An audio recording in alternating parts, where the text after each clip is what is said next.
Family members తోనే support ఉండి మేము అందరం కలిసికట్టుగా అన్ని చేసామని అన్నారు కదా, ఆ టైంలో అక్కడ చూసుకుంటే కొత్తగా పెళ్ళైన వాళ్ళు ఉండొచ్చు, అండ్ ఇద్దరు పిల్లలు ముగ్గురు పిల్లలు ఉన్న వాళ్ళు ఉండొచ్చు, అది పెద్ద ఫ్యామిలీ, వాళ్ళకి ఇంకా ఎక్స్పెక్టేషన్స్ ఉంటాయి, వాళ్ళకు కూడా ఖచ్చితంగా వాళ్ళ హస్బెండ్సే ఆధారం అయి ఉండొచ్చు. వాళ్ళ ఫ్యామిలీస్ ఏమనేవారు, ఎలా మాట్లాడేవాళ్ళు, వాళ్ళ బాధ ఆ టైంలో ఎలా ఉండేది? మా అన్నయ్య, మా సొంత అన్నయ్య అప్పుడే మ్యారేజ్ 1 year అయింది, అన్ని దొరికిపోయారు. మా సొంత ఆడపడుచు వీళ్ళక్క వాళ్ళిద్దరు బాబులు, వాళ్ళ ఆయన, మొత్తం ముగ్గురు మొత్తం ఒకే ఇంట్లో ముగ్గురు. ఈ తమ్ముడు మళ్ళీ ఇది ఇతను కూడా ఓన్ తమ్ముడు కదా, ఓన్ ఫ్యామిలీ. ఒక ఇంట్లో ఇద్దరు చిన్న బాబు, మీరు మూవీలో చూస్తే బాబు ఉంటారులే, చిన్న అబ్బాయి వాళ్ళ ఆయన. ఒక ఇంట్లో ఇద్దరు, ఒక ఇంట్లో ఒకరు, ఒక ఇంట్లో ముగ్గురు, అంతా ఇందులో ట్విస్ట్ ఏంటి, అంతా మా ఫ్యామిలీ, అంతా మా ఫ్యామిలీ. చాలా బాధపడ్డాం, అందరం చెప్తున్నాం కదా. అంటే ఇంట్లో ఉన్న మగాళ్ళందరూ ఇంకా అక్కడ జైల్లో ఉన్నట్టే, ఇంట్లో అందరు మగాళ్ళు జైల్లో ఉన్నట్టే.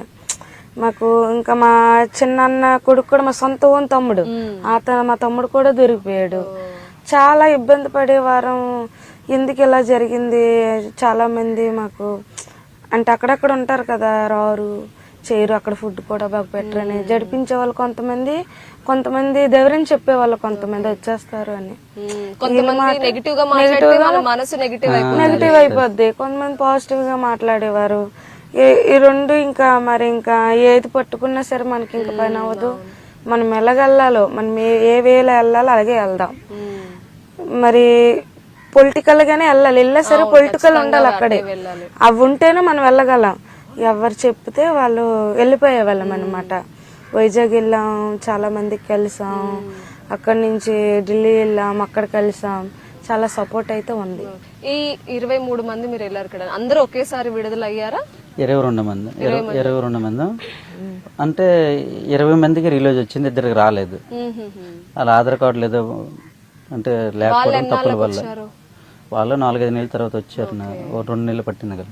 అది కూడా దాంట్లో ఉంది సినిమాలో.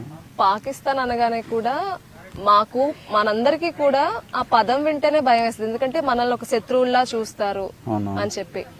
మీరు దొరకగానే కూడా వాళ్ళ రియాక్షన్ ఏంటంటే, ఇండియన్స్ వచ్చారు మనకి దొరికారు అని చెప్పి వాళ్ళు ఏమైనా కావాలని రివెంజ్ అంటే కక్ష సాధింపు చర్యలు ఏమైనా చేశారా?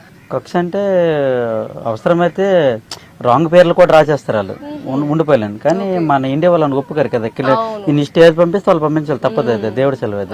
చాలా సులభంగా చూస్తారు జైలు.